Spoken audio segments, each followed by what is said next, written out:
at four p.m. And first order of business, just by way of making the record, the secretary circulated the minutes from previous two meetings. previous two meetings, and we signed off on those, and they were previously approved, so no votes made or taken, just a clerical function, affirming what we did before.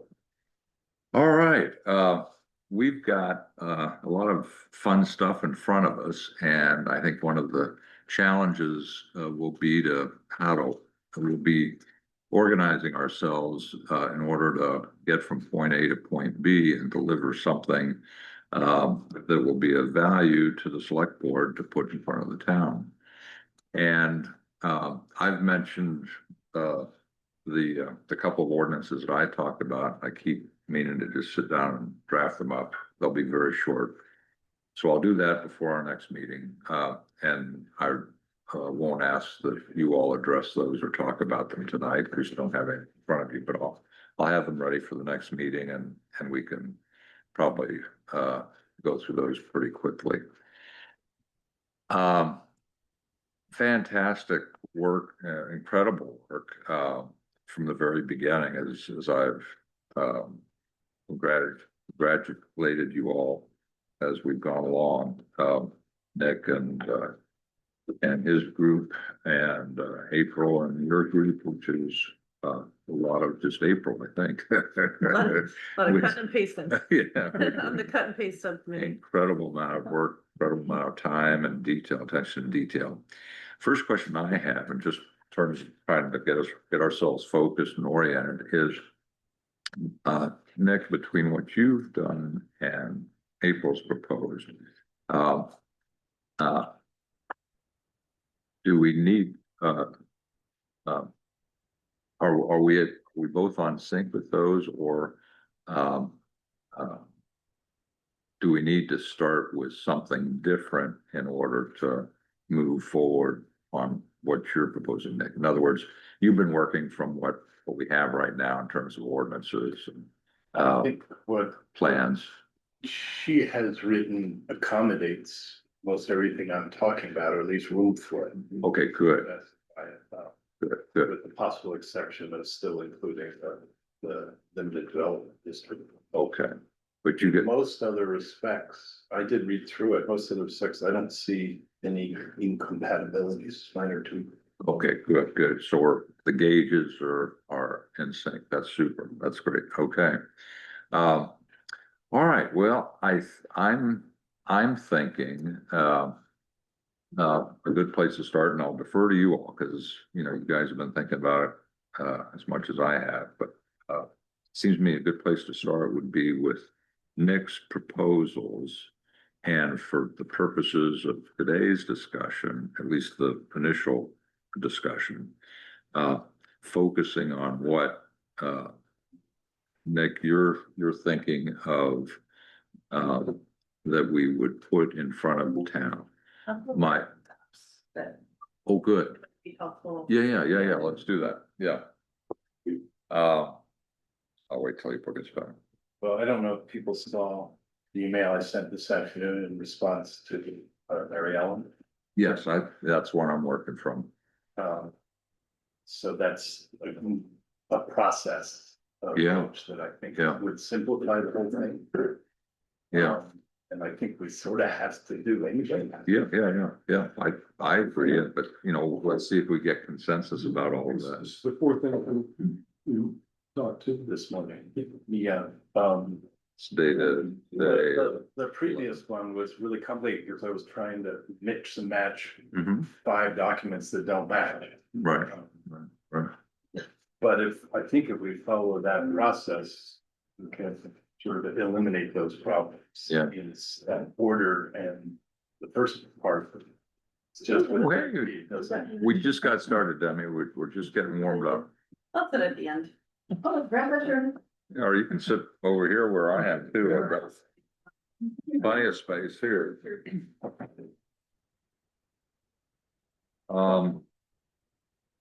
So, do you have a clear picture clear picture in your mind of, things that we can do,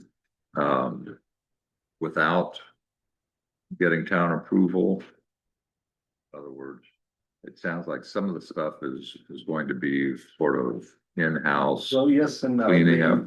The first step I'm suggesting is that we sit down with DEP and really, Right, and as people can show you that the existing official map is dated in 97, and it's black and white print, and it's really hard to read. And I don't think it actually aligns with the statutes anymore anyway. Yeah. So what I want to do is just sit down with Colin and well, there you can see she's highlighted, which helps. But even so, just to figure out if, to what extent this does or does not. There's a new. There, I can get it out. Conform with the. cause I think we have to get, I think any changes that we make to the map, Well, it has to be approved by DEP. Mhm. right, Whether it needs to go to town meeting is an open question, because technically all the ordinances refer to the official map. so it's just a matter of conforming the ordinances to the If- map. If we're not changing the shoreline ordinance or the necessarily definition of the districts, then I'm not sure. Yeah. I have to check. I think we, at the very least, if there are changes that affect landowners, we probably should at least Yeah. notify them. Yeah, And I think there would be, but I've got to clarify it with them. And then conforming the tax map to any revised official map is easy. We don't need town meeting approval for that. But to the extent that the changes in the mandatory shoreline zone affect the definitions of some, especially the resource protection district, I think we would have no choice but to take that to town meeting, even though it's effectively mandatory. right, So I think we need to go to town meeting with it. I don't think. I don't know if it's legally required, but it would be a damn good idea. Yeah. I think talking about it, presenting it makes sense, even if they don't have to vote on it. It makes total sense to make people aware, because this is important stuff. okay, Well, I'm suggesting if we should make changes that affect landowners, they should be notified in advance. Yeah. I don't know to what extent that will happen. I have a pretty good idea what I think will happen. And I think this is much better than the tax map, doesn't show all of it as April has pointed out. But there are also sections of this map that don't include the statutory definition of the shorelines. In my read, yeah, that's why I don't talk to DEP. But if we have a mandate from DEP, yes, this is the way it should be. I think it's easier to shepherd it through. yeah, the town meeting, sure. The suggestions I'm proposing on the DFMA is, I mean, that would obviously have to go through, but I don't think it's impactful. It's perspective, not retrospective. Right, okay, right, And we've already talked about really needing to do that anyway. right. The other question is if we merge LD into limited development into resource protection, which I think we should. But that would be an ordinance change. So I'm not proposing, I think, any other significant changes at this time. There are a lot of optional elements that we could include in resource protection, but I think it's too complicated to try to rush into this doing. Okay, I think that would be my inclination. yeah, I think we've got a lot to chew on already. Problem. Planning board. Hey, how you doing?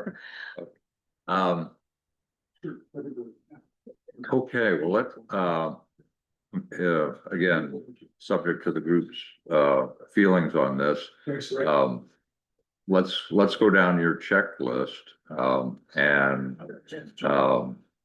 get a sense of the board, kind of if where we have consensus, and if we don't, talk through it a little bit.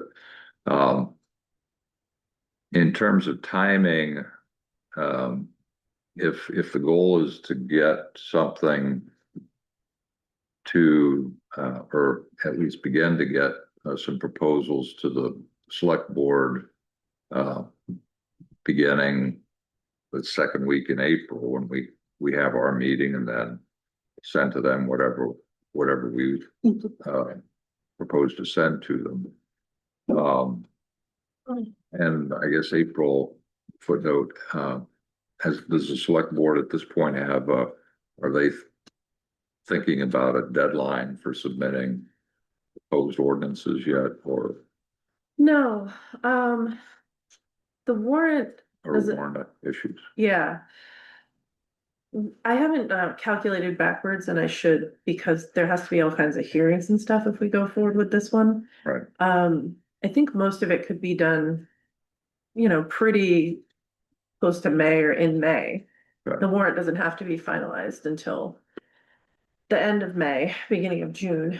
I think June 2nd is the actual date. So there's wiggle room in there. I'm sure they would like to have it finalized sooner. They Right. Of course. most likely will want to do this sort of warrant preview stuff they did before. But if this isn't ready or the hearings haven't happened, they could still include those in those previews without having it, whatever. Okay. But I'll figure out the timing Okay. and what our hard deadlines are. They have not imposed any deadlines that I know of. Okay. All right. Well, thinking, it'd be nice to have, whatever we're going to send to them ready to go by our next meeting in 2 weeks roughly. But giving ourselves a little bit of buffer, toward the end of April. What were you thinking in terms of the time frame to meet with DEP to? Soon as they'll meet with us, Okay. the answer is, the sooner the better. Yeah, I think I know most of it, but I can't make those decisions unilaterally. right. I need to go over it with them. Yeah. So the question is when they're available for the meeting. Okay. And I think it'd be preferable if other people are present at that Right. meeting. Okay. Is that something you want to try to schedule, at least among us here tonight or this I think afternoon? it's gonna depend on their schedule as much as Okay. ours, so I don't Okay. know.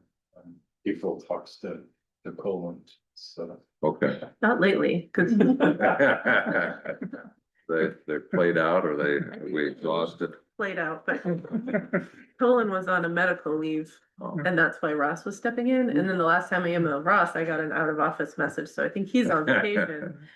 Or maybe they're just tired of all our questions, but. Like to be, well, this is kind of vacation week Yeah. for Well, the this state official. very concrete, Yeah. looking at maps and Yeah. saying this, and the Right. definitions. The real key is the statutory definitions. All right.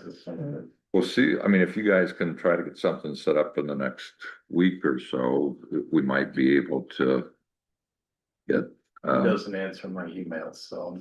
I haven't had any luck this week either, so. He's good if you just call him. The office is pretty good if you call them too. Mhm. Okay, I don't think he remembers who I am, Yeah. so my name shows up and he just. Okay. All right, well, let's see if we can do that before our next meeting, but if not, it's not the end of the world. But at least let's see if we can check that box or, Consensus on that. yeah, Jeff, yeah, let's, Yeah, I was just to walk through the logic of what you performed, because that to me is the essential. Yeah. From what you identified, we need to be compliant. That's all I'm after is what's mandatory. Yeah, yeah. The short line is. I think that's, go ahead. So say that the updated tax map, they should follow through with that, once we give them that information. That should be something that just be laid into, because you're talking really with our online. Mhm. So that should be relatively easy. in terms of notifying landowners, it may be.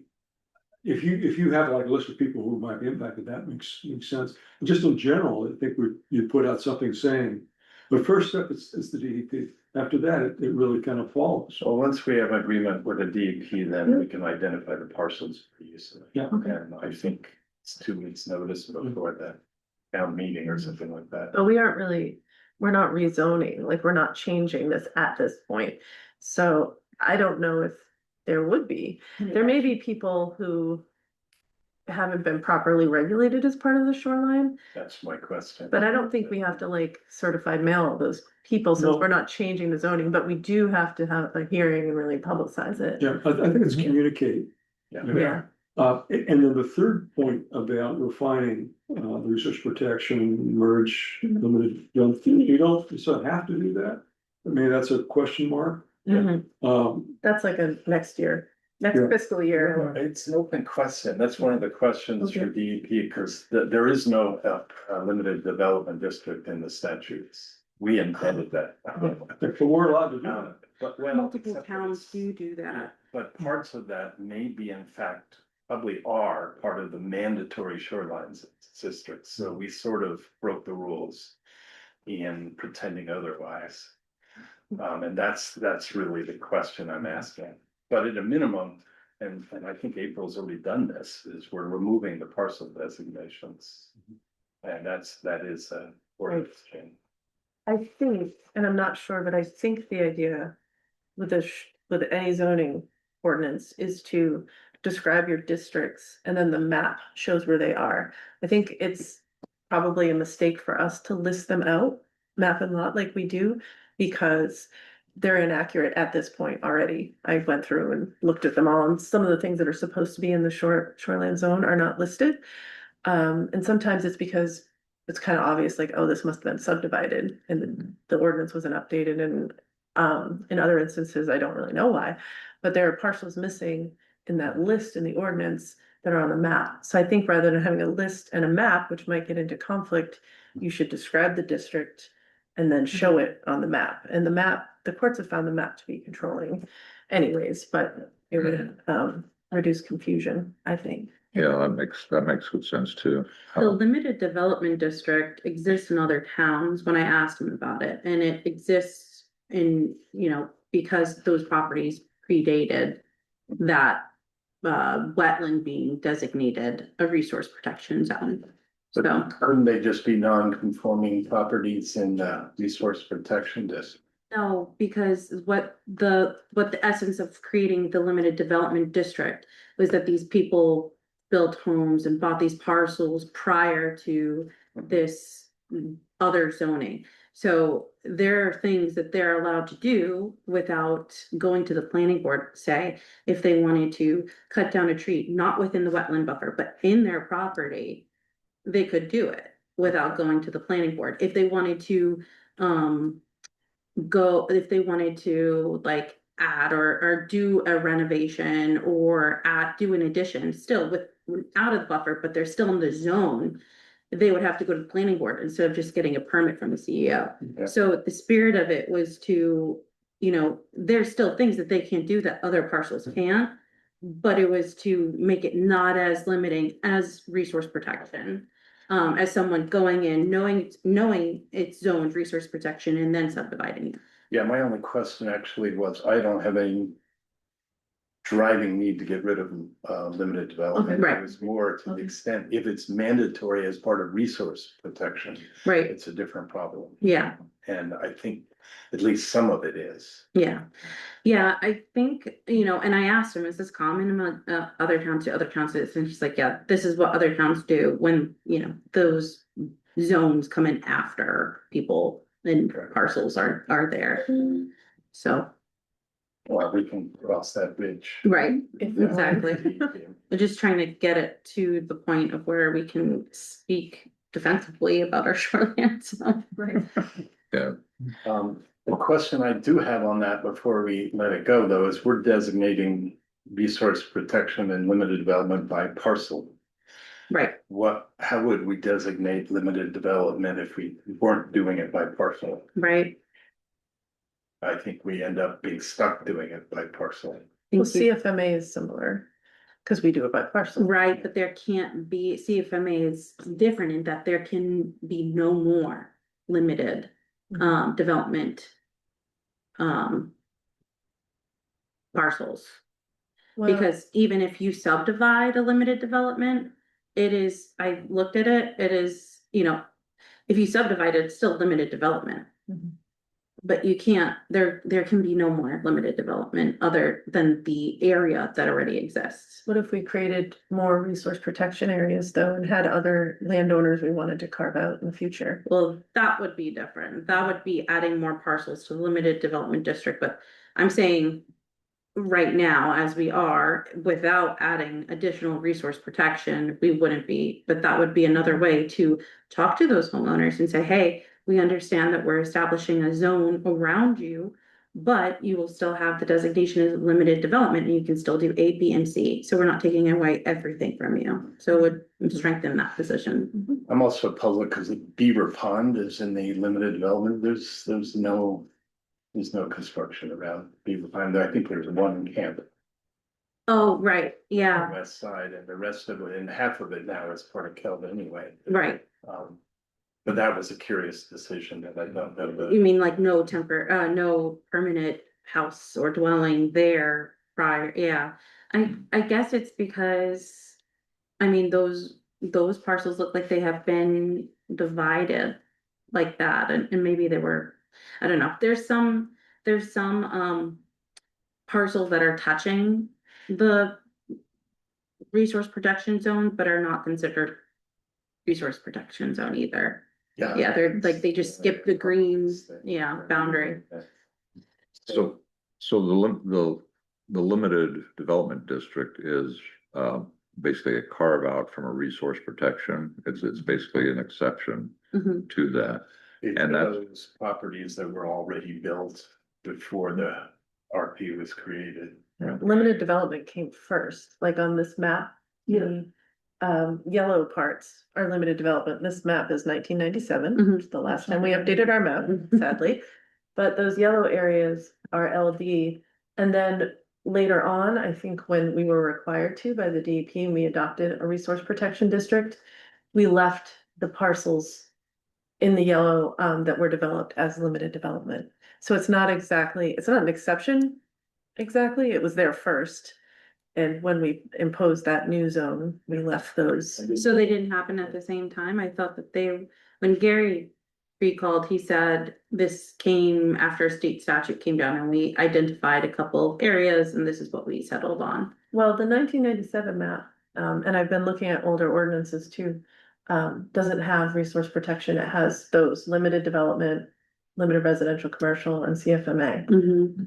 So I'm pretty sure our resource protection came in later. Yeah, under the statute, the limited development districts. Well, it's a question. Under the statutes, are the limited development districts? Do they exist independent of the resource protection area under the statutes? They're not in the statute. They're not in the statute. So if you look at the bottle Okay. DEP, which we can actually look at on your copy you have there, because I left them in and struck through things that don't make sense for us yet. So it's in there at least, look at. So it's something that we just totally created on our We own, created, but according to Demi, other towns create it. Yeah, Yeah. Colin said that. and they Yeah. call it There's limited development. There's Yeah. no prohibition about creating new districts if it's appropriate. Right. But DEP has to approve. Right. Yes, they did. Okay. It's just interesting because the way it's worded under definitions is the limited development district includes properties in the resource protection district. So you would think that they came at the same time that had residential development Oh. present at the time of the adoption of resource protection district. I wrote that, I made that up. Okay. Is it marked? It should be marked up that way, and I'm sorry if it's not. Yes, okay, it's underlined. That's something I put in there. Okay, So the way it's currently defined in our current ordinances is kind of odd. Here. Let me pull that up. Is it in the shoreline zone? It's I'm in in both there now. ordinances. It's It's in in either both building or shoreland. All right, interpretation of district boundaries. It references a 1974 ordinance, I think. A lot of our definitions do. And I think a much older comprehensive plan. So it's just trying to come up with a more like, what does it actually mean? Limited development district includes those areas which had been referred to as the pond district in the 1974 shoreland zoning ordinance and identified in the comprehensive plan as the rural district. So we don't have a rural district at this point. I don't know, I have never found or seen the 1974 shoreland zoning. So these references are very helpful here, right? In which document is that? This is our Oh, that's current- shoreline zoning, Current shoreland zoning, yeah. because that's not what it says in the building code. It's a- I believe it might be slightly different. They do differ a little bit in It- the well, zone it has- definitions. The references to the earlier ordinances not there. They're very, like, shoreland and building are very similar in the zone descriptions, but Page 9 of the shoreline zoning ordinance is what she's reading at the bottom. Under B, limited development district includes those areas which have been referred to as the pond district in 1974 shoreline zoning ordinance and identified in the comprehensive plan as the rural district. The limited development district includes those properties or portions of properties which are 250 feet from the following wetlands. Then it lists them. There's another thing above. 3 additional properties have been removed from RP districts since the properties are developed with multiple buildings on each lot. Are now they're zoned limited development. So- And what you can do and what you can do is just a matter of that table. Right? Right. Okay. And Yeah. it really has to do with the restrictions have to do, the restrictions are all the same as the resource protection zone. There's just more stringent, like you have to go to the planning board instead of the CEO in most cases. And you know, it's like the buffer though itself, the 250 feet buffer is very like, you can't do anything there. It's what you can do outside, even if you're still in that zone. And I guess that's what I'm confused about is the lot the zone? Or is it the buffer? Is it the 250 buffer. feet? Because it's acting like the lot is the zone. Because if you read it, it's saying clearing or removal of vegetation within the protected buffer area of a water body or wetland. So protected buffer area, 250 feet, is that correct? Right, so So limited development, several times throughout the ordinance, it mentions 100-foot buffer. And I think that's sort of the carve out. So resource protection is 250 feet. Limited residential commercial is 75 feet. Mhm. And limited development is 100 feet. So I will be honest, in this version I sent you guys, this marked up version. The state uses different language. They talk about something like 100 feet from a great pond and 75 feet from the shoreline. I have not replaced all that throughout here. That was part of the perfection I was letting go because it's just, I haven't gotten to it. In our ordinances, we replace that language and we say 100 feet in limited development, 75 feet elsewhere. Right. So that's kind of how we substituted our version for the DEP version. I don't intend to leave that out. I just Right. haven't gotten around to doing all that switching out. Okay. Um, Well, so, I mean, in terms of our most immediate discussion, I think, plugging it into, next list here, we're talking basically item 3. Refining the resource protection district, merging the, limited development district into that. Perhaps, I don't think we're going to do that. well, no, I'm just Yeah. talking about, By refining resource protection, I just mean Yeah. putting it in accordance with the mandatory shoreline zone. Mhm. As to the limited development, I think that's an open question, what we do with that. yeah. I'm not necessarily proposing that. Yeah, no, and I just wanted to check that box, and say, that's something that we can look at later. Yeah, Can I propose go ahead. walking through this, just with all of you looking at it? I think everything's gonna be very straightforward until we get to the districts. And then when we're all looking at it together, we can kind of talk through, because I've put in, I think what Nick is talking Mhm. about here with the resource protection district. So Okay, I think it'll make a lot more sense to us if we're all looking at it. okay, okay. I just want to kind of, have some closure as to next list and then Okay. we'll definitely get into it. So item one, you guys, we're gonna schedule a sit down with DEP. Item two, updating the tax map. Following the meeting with DEP, and we talked about notifying landowners. That sounds like a town meeting approval agenda, The tax map. No. tax map, okay. Because. Oh, yeah, tax, I'm sorry. Reference the official map. not- Yeah, I So more, apologize. more communication. Yeah, I apologize. I was thinking the regular map. So that's not something that we're gonna put in front of the town. Changing the map, we will, you know, question as to whether we have to, but it sounds like it's a good thing that we'll do Well, we at anyway. least have the necessity. Yeah, I yeah, just yeah. don't know if town approval is required if it's mandatory. And I've just got to know, we'll find out for sure whether we need to have town approval.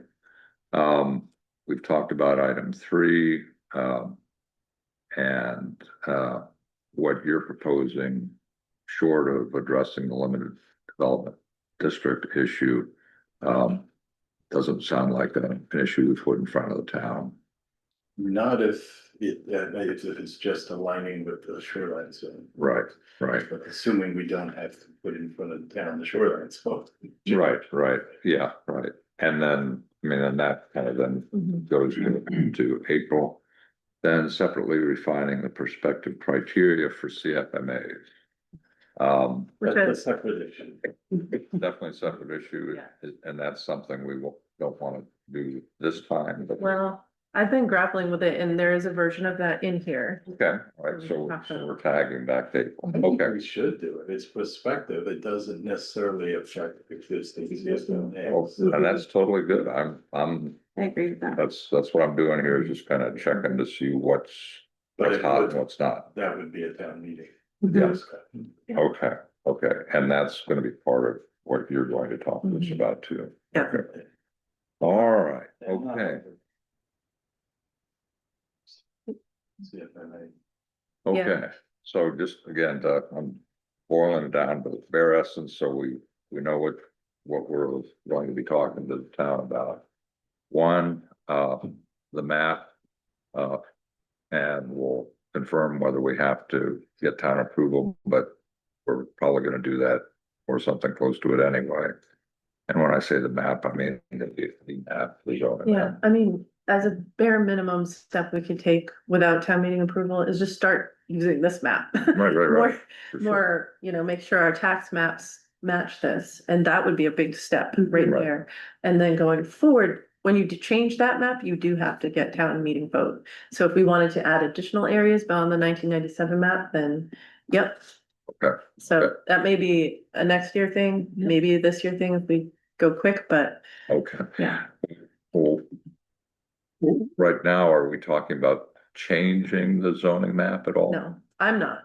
I'm talking about changing the ordinance. Right, I get that. But I thought that's what Nick was doing, was when I you think, update the map. I think in updating the shoreline zone, there will be changes according to mandatory requirements, not. Good, okay, and that we need. And we would need a yours- town meeting vote on. Okay, Yep. So okay, instead good. of a 97 map, we'd have a 2026 map. Okay, so I'm just going to write this down. Little overdue. Town, and we call this what, the town zoning map? Or it's It's what, the official shoreland zoning map right now. official shoreline zoning map? And that's on file with the DEP. Mhm. And we should make clear, as I think April did, that our existing ordinances don't even conform to the Right. existing shoreline zone map, let alone Yeah. prospective one. Okay, the existing ordinances don't conform to the map. Right. And it's Okay. just even for us, best practice, like when we're talking about shoreline zone, like until that is replaced, we need to have that at our meetings. and be looking. instead of the tax maps and stuff. So, and again, I know we're talking concepts here, but, Mhm. we're talking about changing the zones to conform to the map or the map to conform to the zones, or both. Or neither, I don't know. So I am, The map to the zone to start with, the shoreline zone, Conforming the map Right, to what that's Nick's. what the statute requires. what the statute requires. So we come through this now with an updated map. It's official. The ordinances reference the The map, map, Mhm. so that part is tied together. yeah. Then if there are inconsistencies in the ordinances, at least that much we get covered. Official Right. shoreline map, consistent with state statute, reviewed with the DEP. Boom. But the way that I'm Nonsense. trying to change the ordinance, there would never be an inconsistency because the ordinance will not list out properties. Okay. The ordinance would say, this is what we want in the limited development district. This is the kind of things that can happen. This is our intent for this district. And then the map will show where that district is. So even when it's these ones that are picking out individual properties, I think if we show them on the map and the town votes on the map, we don't need to list them in the ordinance, even the CFMAs. We should show them on the map, and the ordinance should always reference the map, and then they don't come into conflict. Perfect, gotcha. So Perfect. when you're Okay. showing them on the map, Mhm. and particularly the resource protection is easy to show because it's the 250-foot buffer right Yeah. around these areas, the wetlands, Stone Creek and Beaver Pond and Hopkins. When you're doing LDD, limited development district, is it just going to be a different color, but that continued, right?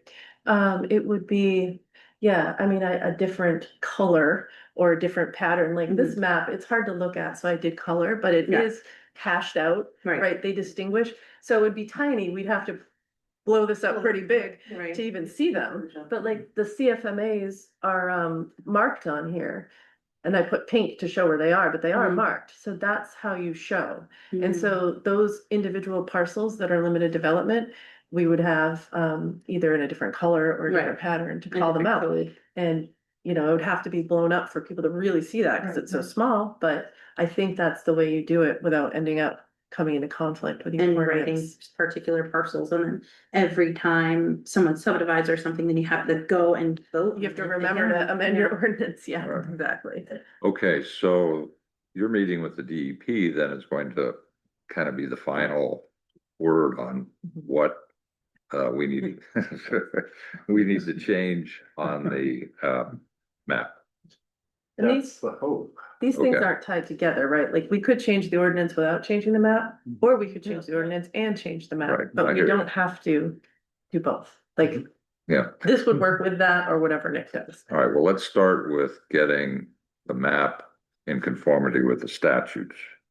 And then, yeah, so that's, apologize for being literal, but, so when we're standing up in front of the town, item one, in no particular order, is, voting to conform the, town shoreland zoning map to the state statutes. And Well, that's my question. I don't know if that needs a vote because it's mandatory. It's in I the think it statute. does. I think it does. Anytime you change, the map is just like the ordinance, anytime you change it. It's gotta go. let's assume for now that we I do. mean, we have to discuss it. Yeah, let's assume for now that we do, and we'll just, and if we can cross something off, fine, but it's better to have. Okay, I think Yeah, you'll have that's a pretty good argument being like, look, Yeah. we're not doing what we're supposed to be doing. Yeah, and we can confirm it with MMA, one way or the other, but for now, okay, so the first thing is, we're asking the town to vote to conform the map to the statutes with respect to the shoreline zone. Second item with respect to the map. And I think you're saying we can either vote to conform the map to the ordinances or the ordinances to the map, They're kind of, independent of the statutes, the ordinances. they're separate things. Right, so I think, actually, what I would do, number one, is the ordinance, because we can do that no matter what, Mhm. whether we end up changing Right, that or right, not, right? So we would be voting to streamline, simplify, and combine all our land use ordinances into one. And get them up to speed with all the DEP standards. And that's all we're doing. We're not changing zoning, nothing. We're just Right, doing that. clean, house Yes. cleaning. Yes. And then number two, if Nick is able to come up with a proposed map, then we would vote, say, okay, now, we would be voting on a new zoning map, and it may affect some landowners, so we'll have to talk about that. And then, but the ordinance isn't gonna affect landowners, because the ordinance just describes the zones. The map shows the zones. So if a zone is gonna expand, get bigger, we're not gonna write about it narratively in Right, the right, right. ordinance, like we're adding these properties, we're gonna, the map is an ordinance. You should think of it as Yeah, yeah. like, it's No, I get part that. of the ordinance. Yeah. They get voted on separately, but they're like intertwined. But- And that's why you have to have town meeting vote, because it really is binding. That's Yeah. where you show your zoning. Oh, okay. What you've just been talking about in terms of the interplay between the ordinance and the map, when it comes to the map part, that's independent of what we talked about as item one, conforming to the statute. Right? No, because Nick is talking about getting the map to conform to the statutes that describe how you're supposed to, what's supposed to be included in your shoreland zone. Right. It's easy to get tangled up in the language, so I'm trying to be really careful. What I'm doing with the ordinance, I'm also trying to get it to conform to statute, but a different statute. Is that the best way to say it? Yeah. I'm trying to get our ordinance to conform to the DEP Right, model right. ordinance. Right. Which is a different statute. Nick's reading statutes that are more about how the shoreland zone is defined in law. I'm reading a model ordinance that the DEP put together. And she's talking about the whole island, I'm talking about the shoreline, so. Right, right, right. Yes. Good. Okay, okay. But so then I come back to if anything, you're proposing to do or we're proposing to do through the ordinance.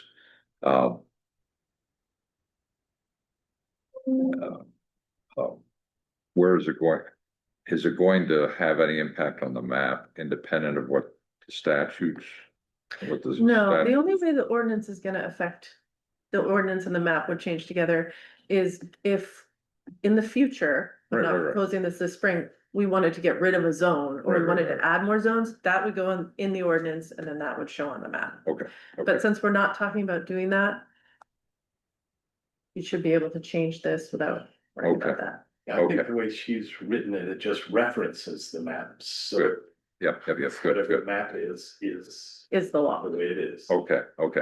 So again, being as literal as I can, if we're putting anything in front of the town with regard to the map, it's just conforming it to the statutes, the shoreline zone map, conforming to the statutes, and then we put the map aside. Right? We're not gonna be asking the town to look at the map again or think about the map. Other than if not, Not unless we change the ordinances. good, okay, good. So that's one thing, we could just do that. Yeah, It's complete action. yep, gotcha. Okay, that's Just the mandatory part is all we're dealing with right now. number one. That's easy. That's good. Okay. Except, I guess one thing, the existing resource protection ordinance, as it's written, has an optional item in it. As an optional. Yeah, It we does. need to fix the resource protection, which might, okay. Does that Okay, involve that? I really feel like this would be easier if we talked about it in order through the ordinance, Why because I not? feel like we're getting a little like. So, We're gonna get there, but I Yeah. just wanna close out the short list that we have. Because, I wanna see you see what I'm doing, right? I'm sifting this down to see what piece of Yeah. paper we're gonna put in front of the town. I'm trying to limit the conversation to the mandatory items. The only thing I'm pointing out is our current ordinance has an optional item in it. although it's not on the map. So let's say. Okay, so but we don't need to do anything with the map about that, do we? Not unless we wanna keep that optional item in the ordinance. Okay. Is it in there now? It is in there now. It's in the existing ordinance. And that's in, But it's still in your version of it. What's the optional? Significant wildlife habitats. Oh, it's a possibility. Well, our resource protection district says Right. they're included. We're an hour in. Can we consider your list finished and do this? Because I just see everyone getting really tangled up and Trying to answer. confused. Yeah, but I feel like we're getting, if we don't structure this conversation, we're gonna be helpless, right? It's very hard to follow as it is. we're gonna get there. Okay, so we're done Yes. with your list. Okay. And I just, we're not gonna do CFMAs, the other, We are, if you'll let me get to it. what I mean, in terms of the map. Okay. Okay, all right, good. The only CFMA change is the one she mentions, that we're limiting the shoreland zone to the shoreland zone, not the whole lot. Right, That will impact CFMAs on the map. But they don't affect where the CFMAs are. right. Already approved. But we aren't changing anything because on this map, they end at the shoreline zone like they're supposed to. Oh, It's just our tax map that's messed up. Oh, Okay, different map. Yeah, Okay, yes. all right. The way we've been thinking about them, talking about them and visualizing them on our tax map, which is the map we use most often, Mhm. is incorrect, but that map is correct. And we're comfortable that we don't need to get town approval to change the tax map. That's just, Oh, no, that's in-house. Yeah, that's our- It's in-house, yeah. Goes to follow. Okay, And it does okay, not. all right, so we've got. Good, thank you all. We're there, April.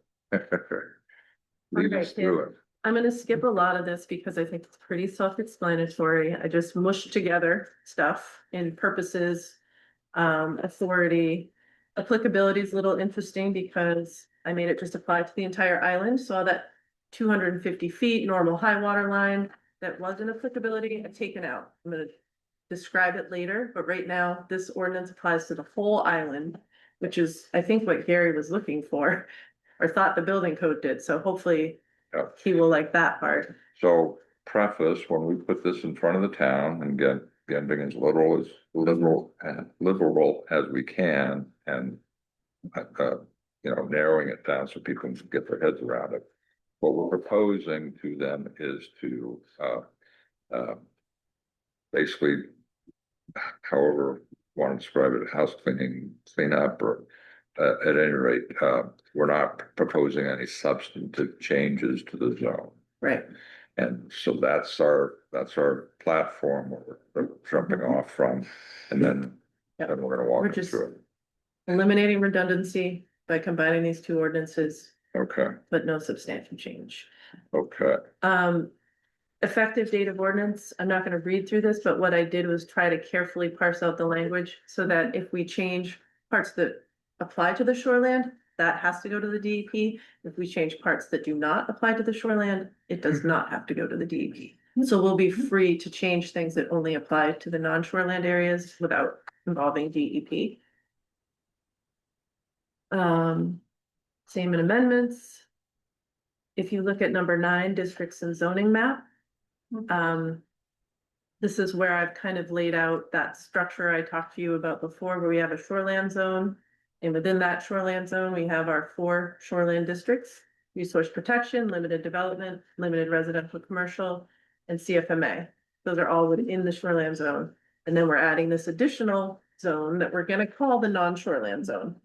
One we've always had, but we've never given it a name or really explicitly talked about it. So Does- we're calling it. Not necessarily. You can call it interior, but I was concerned because sometimes shorelands are interior, right? They're around a pond, but definitely open to suggestions. Like it might match the comprehensive plan if you just call it the rural district. or the Shire. Shire. Wasn't expecting that, John. Keep this light. Yeah. Yes. Moving on to non-conformance. this was actually pretty easy to change, because again, 80% of it's the same, I just plopped in. And you'll see here, the first time I've done this, I've just tried to say, this is what applies to the non-shoreland zone. Wait, page. Look at page 4. Okay, gotcha. Under non-conformance, if you go to C, non-conforming structures. So that under A, that's what came from the building code ordinance. This is what applies for our non-shoreland zone. It's a much lower, simpler standard. Mhm. And then B, everything under B, which goes on and on, comes from really mostly from the DEP ordinance. We had a version of this in our shoreland ordinance, but we were missing a lot of things. And Demi, I think you talked extensively to Colin about it. I just Mhm. put the DEP version in. Yeah, so basically, one of the big things that we've been missing is the first thing right there is the 25 foot.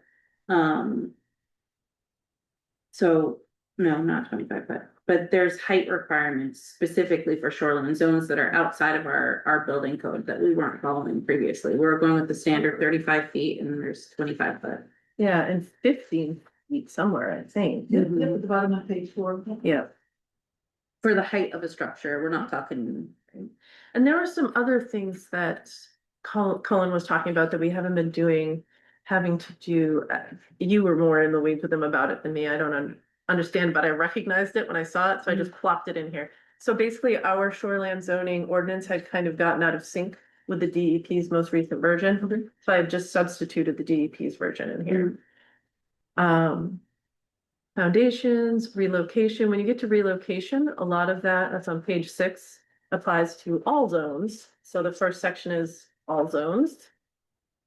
So this is, just, a couple of pages into it, I think, especially if, and I don't know how you're visually thinking of it in front of the town, but if we have this up on the screen and have. No, Oh, no, I don't think, it's hard enough getting into it with the planning board. right, I think we're just gonna say, it's available. We'll have copies there. okay, And then we'll just do broad strokes. We're putting it all in one place. okay, and that's good. Yeah. And again, just a matter of style, but for me, at any rate, it's visually comforting Mhm. to show, even if it just said, for example, and show, these 2 pages. What we're doing here is we're putting into one document, one place to go. And we're saying, here's what you're doing. And we're referencing all zones and then the shoreline zone, instead of having to go to a separate document to do this. I think that visually helps us. So the color coded document was where I was trying to show. Yeah. And Mhm. when you're trying to do all those things, it gets so hard to look at that. Right. With this final one I finally sent you, basically I took the DEP model. Yeah. And I just slapped in from our different Yeah. ordinances what made sense. So unfortunately, you can't see exactly what I did in the same way you could if you wanted to look at that awful document. Yeah. But I just felt like it was easier Yeah, to no, digest. and I think, again, just, to kind of get people comfortable saying, Mhm. this is all we're doing. This, we're Yeah. not changing anything. We're shuffling the cards now in a way that you have one deck instead of 5 decks, Mhm. and it's organized. So anyway, it's more of a presentation strategy comment than anything else. So going back to the non-shoreline zone, is that? Yeah, Up here, no, just right where you. Page 4, Mhm. page 4. expansions, yeah. Yeah, A little that, further. that decision. So if I was to understand this, basically, this is planned to be a replacement of our existing ordinances. Mhm. So, and you're presenting the language, Mhm. and the source of language, if it's dark like this, it's either from the statute, the standard shoreline zoning ordinance. Mhm. If it's not, if it's in the red, does that means that it's your language or Well, or from the building code. from the building code? Or yeah, I mean, the red is things that are not the DEP ordinance that I've added in from our other, So the Either the DEP shoreline- ordinance is the Yeah. foundation. yes. Okay, and then Yes, trying to understand how the Yeah. pieces come together. So that's the foundation, you're using the state standard statute is the base, which mostly we were consistent with. Mhm. But now you're ensuring that we are, and then the additions are gonna be text that you came up with because it works better, or it could be from the existing building code ordinance. Yeah, and I can try to somehow parse that out for you. I don't wanna make it too multicolored. Yeah, I can tell you verbally and I'll probably remember as I go through it. I know this entire paragraph just came plop right out of the building code. This is exactly what we say in there. Okay. And whenever I could do that, that's what I did. No, that's great. And as long as we have, kind of the detail mixing and matching, because we know there's some folks on the island who are gonna get, into the weeds on this, and they're gonna look for ways to be disruptive. And I mean that in a polite way, in a constructive way, and for positive reasons. And we just need to make sure they have a chance to see all of the mixing and matching. Yeah. So that they don't blow up the meeting saying, I mean, we could also just say, look, I challenge you to find anything in the old Shorelander building that has not been encompassed here, because it's all been encompassed. It's almost impossible to show it because it's so messy. This is a strike and replace, right? yeah, But I think, and that's why it's good to have everyone else's eyes on it. I don't think my endeavor has been to Yeah. make sure everything's covered. well, and I think, based upon what the town, select board did last year, it sounds like they're gonna have kind of a preliminary sit down with everybody in the town, or at least invite people. So I think if we had this document or something like it, as a starting point for those meetings, that should do it. And then, if anybody wants to, tries to blow up the meeting, we say, well, we had this preliminary meeting, this was available. We will have the meetings and there will still be griping, but we'll get through it. So. All right, sorry to interrupt. I wanna hop ahead to establishment of districts, because that's kind of what you guys are starting to talk about, and I think Which page? that's on page 10. And this is where we go through and actually really define each district. So what's in here is the DEP language. For a resource protection district. Our resource protection district currently is quite different.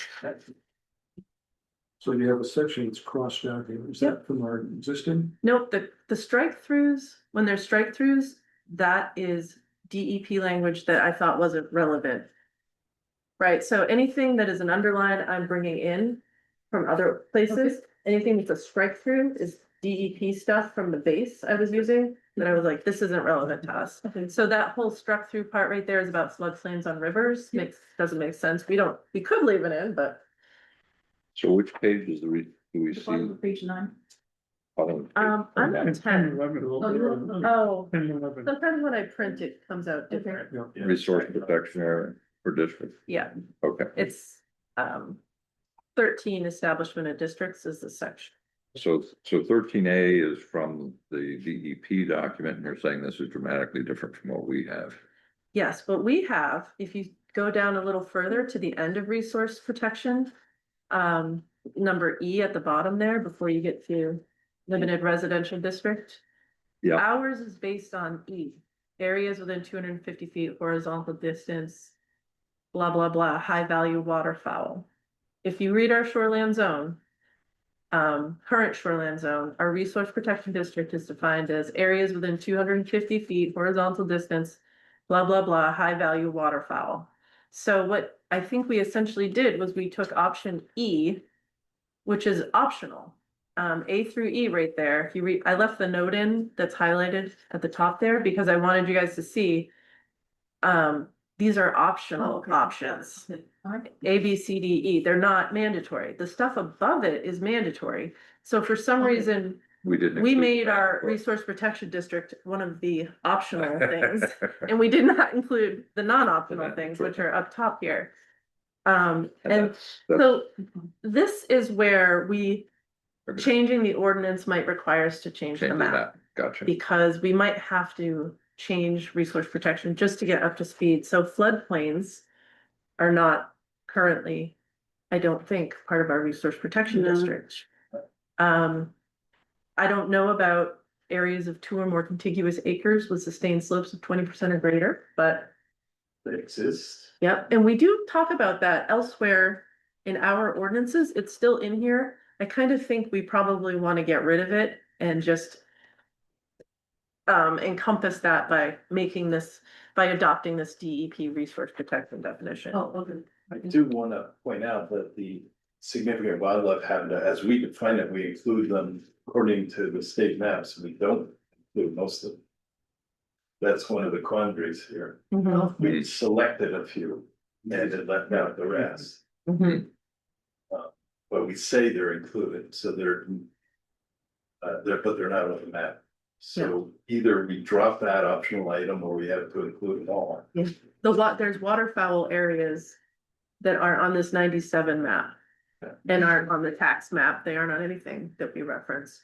But like in the north end of the island, there's a big wetland all the way behind the Mendes and that sort of back area that is defined as high value waterfowl habitat, but we aren't treating it as resource protection. So we aren't even up to it with our current definition. Well, Um, let's talk about that for just a minute. I mean, not a long minute, but, is that something we want to do? There's two questions. Do we wanna do it and do we wanna embrace that right now? It is optional. So we can't embrace it as a mandatory change. Yeah. But it is in the ordinance. Yeah, but Um, I guess where we're inconsistent with the statute is, we do it halfway if we don't. We need to do it all one way or all the other. Although I think the areas they designate in resource protection aren't really so much wildlife habitats as otherwise. And probably are covered by resource protection mandatory. Okay, okay. That's one of the questions for the. Yeah, Okay. that's what I think. We probably need more discussion with them to see if changing this definition is gonna make the map change or not. We don't know. Yes, So. it's in my list from 9 more companies. Yeah.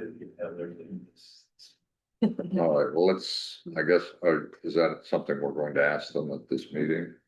Yes. Yeah. Okay, all right, well, Yeah. let's put a hold on that then and see what they say. Yeah, and I guess, I mean, I'm willing to abandon this nice legal definition we should have and stick with our current weird one. If it gets this done this year, and then we could fix it next year, but we'll have to see how big of a can of worms we're opening by trying to conform to what resource protection should be. Cause I mean, I like what you're doing here. I'd like to see it conform to what the DEP has.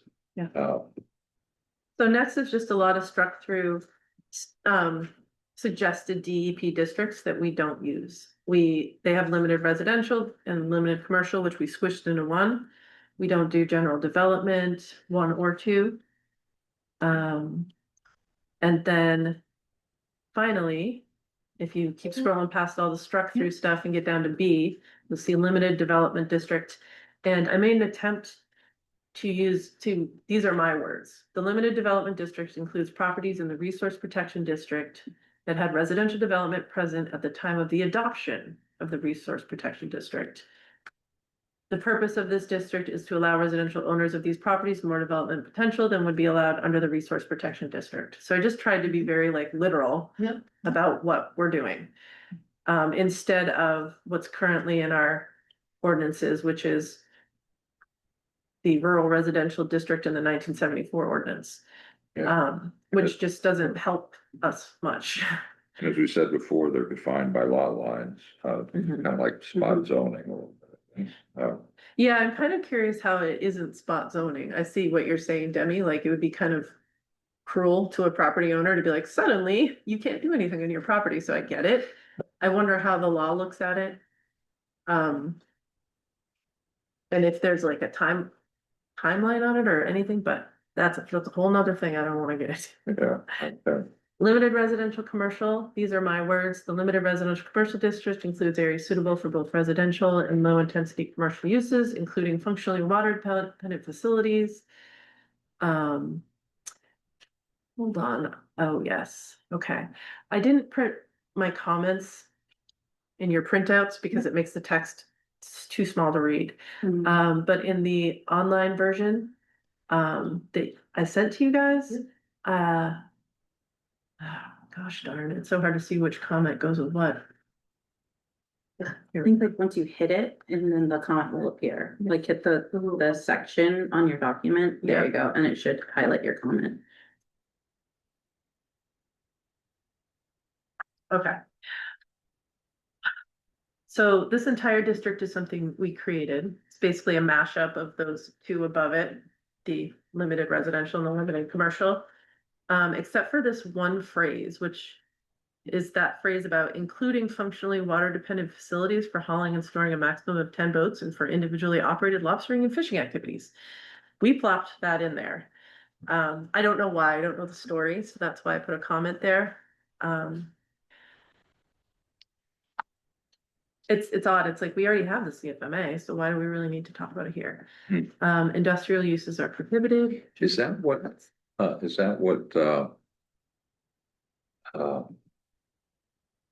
was there? The gentleman up in the north end that manufactures boats.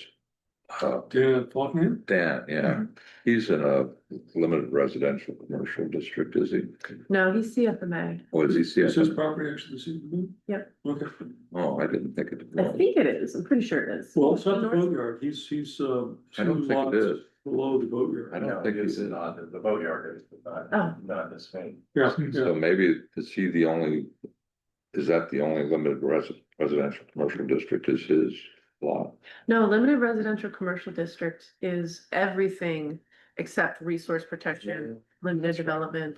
so if you drive on your property, you could have 10 boats. The Shire, yeah. Yeah, Okay, So- Except you can't anymore, that's one of the things I want to bring up, the state repealed that in limited residential district, that's no longer an option. yeah, I mean, so we need to take that out. perhaps we should think about it. I'm not gonna do it right now, but that's why it's highlighted because 10 boats seems like a lot for a residential, normal residential use, Yeah. especially when you already have the option to request CFMA if you wanna do something large scale, but There's the deal. yeah, so that's the only weird thing there. CFMA is next. So I had this, I've taken a lot of iterations at this and Can I ask a question while we're still on limited residential commercial? yeah, Remember how we were talking about calling, are we, everything else? Maybe this is the difference with Mhm. districts and zones, mhm, but maybe this is an opportunity to make it clearer. mhm. Everything else was non-shoreland zone, right? Yes. And that kind of goes in with the limited residential commercial district. Well, what I'm suggesting that we do right now, limited residential commercial is all these areas in the shoreline that aren't resource protection and limited development CFMA, but it's also everything inland. It's like one weird big district. And what I'm suggesting we do is make the shoreline zone line a hard line. And so the limited residential commercial inside the shoreline zone ends at that line.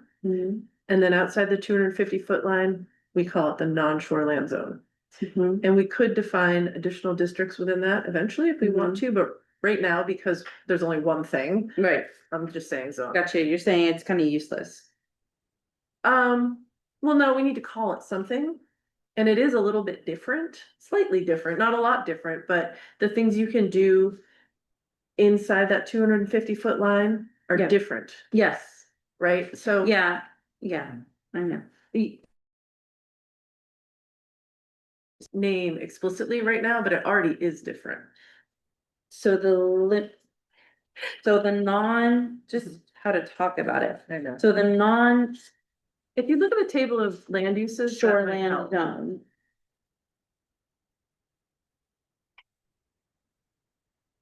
So the limited residential and commercial district is also in the shoreline zone.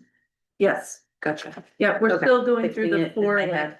we're going through the 4 districts Layers. in the shoreline I zone. know, maybe we I know. should just show a layer trace paper, like, Yeah. okay, this is this, and then once you get to the zones, then you have this. Yes. That's why it's all digitalized. I don't know if that's helped. So the last zone in the shoreland, after resource protection, limited development, Yeah. limited residential commercial, is the CFMA. And I've been trying to mess with it to do what we were talking about, a way to evaluate these and take them in and out of CFMA. The top part is the DEP language. And I took out, the DEP includes these, the structure part, the DEP includes these geographic factors. Mm. We just don't do that at all. I guess we're not gonna do it. So I just took them out because we're not doing it. Just reflecting reality. Which is for. If you look at, With the stuff? yes, Yeah, okay, Yep. so it's the strikeouts under the commercial. yeah, this is DEP language that I don't think we're applying. It slopes around. Shelter from prevailing waves. Yeah. Winds. I don't have that language if I put that. No? Oh, you printed your own out, I see. I did. Yes. So which one, does the crossed out part is? Yeah, the shelter from prevailing winds and waves, slope of the land, like all these geographic factors they used. I'm actually proposed in my email that we include those, because they give us planning criteria. We could, we ran it by the harbor committee recently. Like, hey, what do you guys think the CFMA should be? And they were like, this is, I showed them this stuff and they were basically like, this is dumb. We just do it based on who's doing what where. Like, we really base it on use, not geography. But we ran up, we wrestled with that last year when we were trying to approve TEDs, is what are the criteria? Yeah. Spots Yeah. under. Well, I put that in there. I'm glad you bring that up. You bring me to my next point, which is, if you scroll down a little bit more after the crossed out part from the DEP definition. This is what I've written. Property owners may request CFMA zoning from the town by submitting a written application to the planning board that provides evidence of. These items came from the MMA manual, basically, where they talk about spot zoning and how to Mm. avoid it. Okay, So this is the criteria. The first one is just, you gotta tell us you're planning to do Mhm. something maritime commercial. Number 2, consistency with the comp plan. Public benefit that outweighs the advantage to the landowner and the injury to the neighborhood. And then number 4 is my stab at putting something in there that would allow us to evaluate these somehow. I didn't put in a whole system. I had tried that before and I'm like, this is too much for an ordinance. It's just based on ongoing activity. And that the CEO will conduct inspections to ensure that that's happening and then maybe seek rezoning. It's tricky, and I put a comment in here that I wasn't sure about this. Because I've been thinking about this with the Detremont situation, if a CFMA is rezoned back to limited residential commercial, what happens to all the development that was okay under CFMA? non-conforming. It becomes non-conforming, right? But the structures would be non-conforming structures and they're limited, they have those non-conforming expansion Okay. limitations. I can't use them. Well, no, but they can, so it's They almost like an can't expand unfair upon it. advantage, right? Like, what if I said, I'm gonna zone my property CFMA, I'm gonna build all this cool Right. stuff, all right, now take me out of CFMA. Right. Now I'm limited residential commercial, so my uses include residential, More uses, yeah. right? I have these non-conforming buildings, but Yes. I'm that's allowed right. to be residential now, so now I could move into my boathouse. And I have these limits on expansion, but who cares? I've got a fabulous boathouse on the water. I don't, I'm still, well, based upon, otherwise it looks. But you can't make it a dwelling, it still remains as a boathouse, you can't put a cook space in it, you can't put a bathroom in it, you can't turn it into a dwelling all of a sudden, that's the big thing. yeah, what? I believe you, but why not? What part of the ordinance says you can't? Because it's a non-conforming structure, they would have to come to us, and then if we say no, then they would have to go to the Board of Appeals. Just like anything. We went through with the folks at Hodgson. Mhm. Well, said they'd like to do something to that structure, you said, no, you can't, because it's not. Well- Change of use. Yeah. Yes. Change of Change of use. use as well. And Gary was saying we also have the setbacks, that if they make it into a residence, that they're not able to do that because the setback is being violated and. I think there are options, they'll have to tear down the structure. So my in-laws bought a camp, it's right on the water, and they're able to live in it. It's What do you mean, non-conforming. camp? Was it, did it now before It was- they bought it, did it have a cook space? Did it have Yeah. a bathroom? It was Yeah. Well, then that was grandfathered in. I don't, it actually was very primitive, maybe it didn't, but That's been the norm, Yeah. primitive stuff, on Westwood Island gets updated to modern, and it's all. right, And then it gets Considered updated to conforming. modern, and it's not a renovation, it's called repairs and maintenance. Yeah. And that includes updating MEP, Mhm. and like also, so bringing in 200 amp service and like doing a bathroom or Yeah. redoing a bathroom. So I So- think, my point is I wanna think really hard a little bit Yeah. more about taking things in and out of CFMA and how we do that without making things really screwy. I feel like we should, like, there's some properties where nothing happened there, it's still. I think you're on the right track. I don't think to Yeah. double, second guess yourself, because like we said, in that case of that property, a CFMA property, you can't, it's not saying you can build a dwelling Right, but on what if, water, it's you're what if- building boathouses. what if the detriments came to us and say, okay, we're requesting rezoning back to limited residential commercial? Mhm. And it went back to limited residential commercial. Mhm. That's kind of what I'm grappling with, like, what What can if they they do? wanted to then turn it into an Airbnb with a, like a cook space and a bathroom? How could they use those CFMA structures once it's back in LRC? They could use it in any way that they could use it under limited residential. I mean, if you look at the CFMA, Mhm. they needed to make the case, like, you can sell groceries and ice and all of that stuff. That's covered under CFMA to boaters and stuff. So like, it's just how you make the How you case to spin it. Yeah, Right, they didn't do the homework and read the Right. ordinance and try to make the case, they were kind of just. What do you call it when you noodling, putting your Pushing. finger in there and seeing what bites? Yeah, yeah. and we were like, we're not gonna tell you how to do it, you gotta, Mhm. yeah, Yeah. so, but, after it gets taken out and it's now a non-conforming structure, they can't all of a sudden they can't turn it into a dwelling now, and they can't turn it into a dwelling then. Mhm. Okay. Mhm. If that, and that's the main concern, I Yeah. think, is, right. is Right. it becoming a non-conforming dwelling. I wouldn't want us to take something out of CFMA and give a big boon to a property owner that would be unfair to others, like. Now, I think the concern that we're talking about is more actually applicable to the example this year with the North End property, Mhm. where they did certain things that they could do under residential and then turned it into CFMA. Where it would, like, it was a misstep in process, and it's not that they did it on purpose. But it was like certain clearing and things that they did would have to come to us first under CFMA, but they did it under residential first and then, Except that's outside the shoreline zone, Right. right. Yeah. so. Yeah, they so it's outside, Still do it. it's outside their CFMA zone. I think the issue there was more. It more came down to the site plan review ordinance, which said. Yes, yeah, you're right. Site plan Business. review before Mhm. permits and, So, yeah, but it's, How about if we just said that any change of use or change of hands requires a new site plan? Mhm. That's what you suggested at the meeting. Explain their intended use and justify it. And for any commercial, but I don't wanna get too into the weeds on this. We do need to think about it, but well, I don't know what my goal, how far I wanna get today. Yeah. Maybe Well- through it, maybe not, but. Is this considered new, right? It kind of is. See if CFMA Yeah, number this- 4, Oh, yeah, we don't have any system currently. right, and this is so. your text, Yes, yeah, so it's good, it's good. yes. Yeah. Do we want to And propose this it? is something that we were all kind of on board with wrapping into the Yeah. finale. Yeah. All right, well, consensus, is this something we want to put on the table for the town?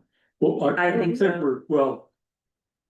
Are we done going through what's proposed or, No, there's a ton more. so I'm saying, Tons. this is, We're discussing. I don't think we need to vote on it yet. What I was really trying to make the Okay. distinction is that Getting a everything sense of the- here, Yeah. everything here is a combined.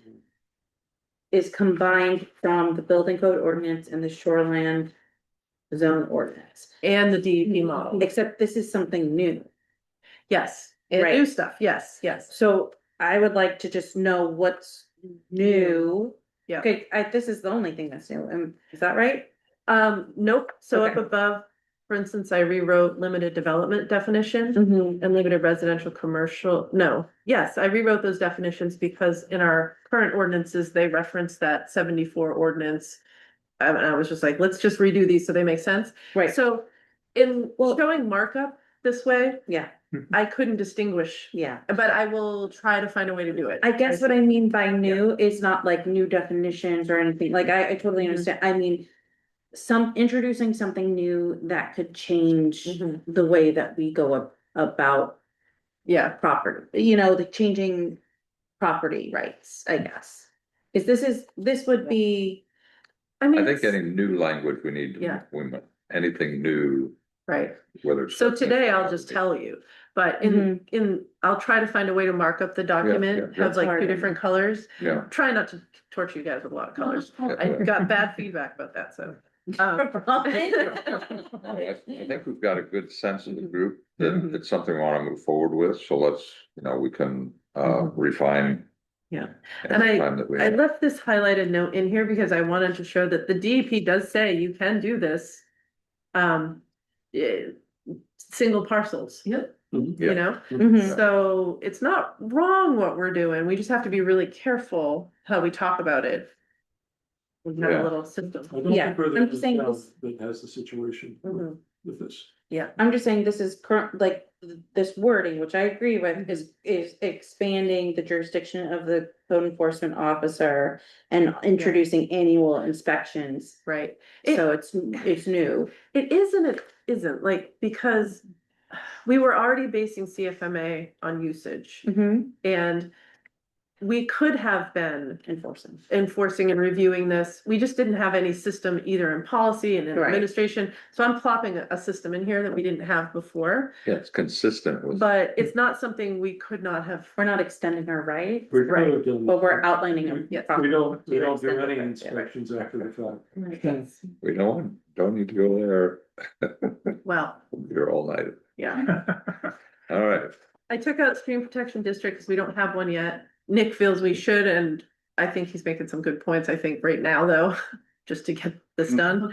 I'm skipping it. All right, well, let's Table not, of, let's keep track of the things that we never want to get to. Okay. Lots of notes over here. Table of land uses, I used their table and just superimposed our stuff, and this is sort of where you can visually see the structure. I've sent this to you guys before in different formats, but you have the shoreland zone and the 4 districts in it. And the non-shoreland zone, and now the non-shoreland zone gets its own column. So if you're a resident and you're looking at this and you're like, well, I'm not in the shoreland zone, what can I do or not do? You can see it. I'll say there really isn't much difference on the table of land uses. The differences between non-shoreland and shoreland LRC really come in more with like lot size and setbacks a little bit than uses, but there's a slight differences. Is there anything that we've just based upon our past experiences the last couple of years, is there anything we feel worked up about that we want to change from CEO review to planning board review? Is there anything any bells that we've wrong that we want to change those? I guess I'll just throw that out there and look at it when you get a chance and see if there's anything we want to change. I don't think so. I think it's pretty good. Okay, okay. I think sometimes the things don't get referred to the planning board that ought to.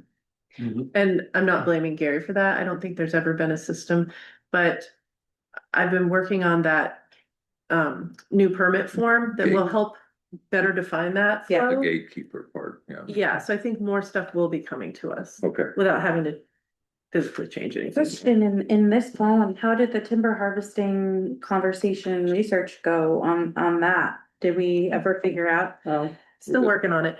okay. So we are Sorry. supposed to repeal a bunch of stuff. So Mhm. you see 3 and 4, this is in the DEP Mhm. thing and it's struck through here. I found a correspondence between Ruth Nelson and the DEP about timber harvesting, they got all confused about it, the planning board, and passed an ordinance that was wrong, and the DP was like, no, you have to do this.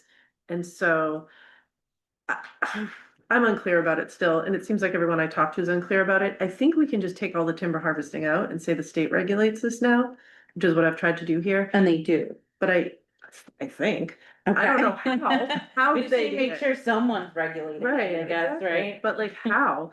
So Yeah. for now, this is how I'm approaching it, but I'm not sure if it's right yet. I need more answers from the DEP. Although I did the Porter ordinance that I was looking at where they did their combination, they've done what I'm doing here.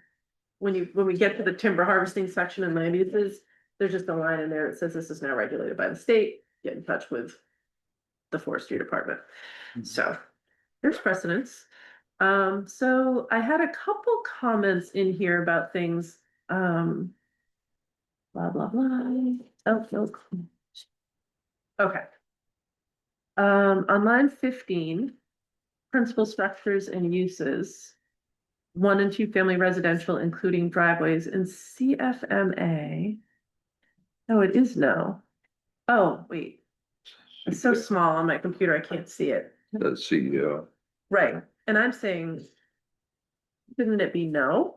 I thought we didn't allow residential structures in CFMA districts. I think we have to double check this land table. Yeah. Mm, The DEP says no, and we say CEO, and I think we probably should be saying no. What is this? Yeah. That sounded right to me also. 15A residential in CFMA. Yeah, cause we're restricting it to the shoreline zone, so it should be Yeah. no. And Yeah. also, we're allowed to be more stringent than the DEP, not less, and if they're saying no, we Yeah. can't say CEO, Yeah. right? So I Yeah. think that might be wrong, I didn't change it, I just put a comment, but we can come back to it. And then the other question I had was, 15D, industrial. So we say it's not allowed anywhere, but we do say it's allowed in CFMAs, and I just wanted to, I didn't know that, I thought industrial just wasn't allowed on the island. What's industrial? I remember it was, It's, yeah, it is allowed. Industrial uses prohibited. What's industrial definition? Well, it's more than commercial, right? It's the step above commercial. I don't know what the definition is, to be honest with you. It's probably in definitions, although I'm not sure if it is. I don't remember seeing it.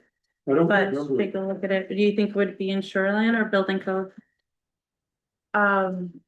It could probably in both, but I did try to combine definitions on this one too, so I'll look in here. Let me bring it up. Industrial. I mean, I guess we could pick a book, because there could very well be 2 different definitions. Well, it just says no, but planning board can see it. There is a definition in your definitions at the end, There is, okay, short one, but thank you. What's it say? Industrial, investigation, finishing, There it is, manufacturing, yeah. packaging or processing of goods for the extraction of minerals. Hmm. It's, which like what you, includes gravel, meaning gravel pits and yards. Well, I was wondering if it related to the fish and preparation of fish, and packaging of fish. Like a packing plant. That's a processing. processing of goods. is Yeah, where- but that's different than the fishing. Right. So that's why that might be industrial, but then we're not expecting to have any sardine processing or something like that. It just seems like a heavy use, especially the way we treat CFMAs. Yeah. Peppered throughout our Yeah. residential neighborhoods. Yeah. If I would be pretty mad if suddenly a factory popped up next to me and I was in a residential neighborhood. So it gave me pause, I'm like, really? Step above Yeah. commercial. Yeah. Yes, Is the other way to limit industrial then, and any other way? it's not allowed anywhere else. Then when we're seeing that. No. Oh, I'm seeing it pop up. It's in the table of land uses, and we don't allow it in any other zones, right now. As things stand now, the only place we have it allowed is CFMA, which surprised me, because I had assumed it was the whole island was no industrial. It says commercial wouldn't and Frank's place be considered an industrial? Which one? I don't think, not by that definition, because you're not assembling. Well, What do they do with them? here, let me read this. Commercial and industrial uses on shoreline zoning ordinance existing, page 22F. Commercial and industrial uses, the following new commercial and industrial uses are prohibited within the resource protection, and then it describes them. Auto washing facilities, auto or other vehicle service or repair operations, so means mechanics. Yeah. Garages, yeah. Chemical or bacteriological laboratories. Storage of chemicals, including herbicides, pesticides, fertilizers, commercial painting, wood preserving, and furniture strippings, that's boatyard work right there. Mhm. And dry cleaning establishments, electronic circuit, laundromats, metal plating, finishing, polishing, so that's stainless steel fabrication, petroleum product storage or sale. And so there you go, is like gassing up boats, so that's CFMA in multiple to be considered. That photographic processing printing uses is similar. Yeah, so this, Quote from- Yeah, and the interest, yeah, That's the resource protection district, but it This is- doesn't apply to CFMA's. Well, They're, the way it's worded though, it says, it's conflicting, guys, so it's gonna be the way, confusing. the way it's worded, it says the following commercial and industrial uses are prohibited Right, within the resource protection district, the limited development district, and limited residential. It doesn't say it's restricted in that's what CFMA. I'm saying. Right. Yeah. So it opens it up, all those things can be done in CF, yeah. and I just, in that that's the closest thing we get to the type of. Yeah. Industrial uses of explaining the type of businesses and stuff. Yeah. To it here. That's a more specific thing than what the. Yep, industrial yep, definition was there. definition at the end, yep. So it's, yeah, so the CFMA is just about anything goes. It's pretty wide open. So there was conflict, and I'm trying to find that section in the building code right now so I can articulate it. When we get down to it in this edited version, I put a comment in here because I wasn't sure what we want to do. All right, so it's the same in both the shoreline zone and building code ordinances and the DEP. However, I don't think it was intended for the building code ordinance. Because it seems like some of these things probably should be okay in non-shoreline areas, while some should be prohibited everywhere. What things? I don't want to necessarily skip ahead, but since we're on it, I made an attempt at sort of parsing them out in all the zones, no matter where you are on the island. We definitely don't want you doing auto washing, chemical and bacteriological labs, storage of chemicals, more than a normal household, dry cleaning, probably electric circuit assembly, laundromats, It's all petroleum. prohibited stuff. Yeah. Electroplating. Where do you do that? Yep. Yeah, where is it currently prohibited? Where you? So the way I tried to approach this differently in this new version, for me, it's page 29. I don't know where it'll be for you guys, and it's F under table of land uses. I put a comment in here that I said, maybe we should allow some of these things in the interior non-shoreland zone. And prohibit them. Well, do we already, is what my question is, like what exists? In the building code ordinance, this exact same, Okay, got it. right, Oh, so I know. all of this is prohibited. And I was like, question that, I'm like, did we even mean to put this in the building code ordinance? You know, this is part of like It's the part of the confusion ground- here. Protecting the Where is that groundwater. in building Right. code ordinance? I think, I'm trying to find it, I'm I'm sorry, just I'm gonna find, lost what, in give me it right a now. word so we can find it. Industrial? Industrial Industrial, uses. Commercial or industrial uses, no commercial industrial uses. Shall be erected or building up to. Okay, prohibited in the shoreline zone. So in the building code ordinance, all it says is the following commercial and industrial uses are prohibited. That's all it says. It doesn't break out zones, nothing. Yeah. In our current building code ordinance, and then lists all these things. Gotcha, I'm here. In the shoreland zone ordinance, our current shoreland zone, it goes a little further and it breaks out the zones and excludes CFMA. So building code says prohibited. Shoreland zone says prohibited in these districts. And then the new version I was trying to come up with to sort of square the circle just says these things are prohibited in all zones, no auto washing, chemicals, dry cleaning, electronics, laundromats, petroleum. In the shoreland zone, additionally, no auto body, no commercial painting, metal planing, photographic processing, printing, but those last few. Auto service mechanics, it seems like that would be fine in the interior areas, like, do we really wanna forbid people from having a? Do you know how Auto- hard it is to remove mortar oil from the ground? Yeah, Yeah, When and we don't have public water systems, so it's very easy to leach into someone else's drinking water. yeah, I just know from working, commercial painting, I was thinking of, David Biestecker does commercial painting. here's my question.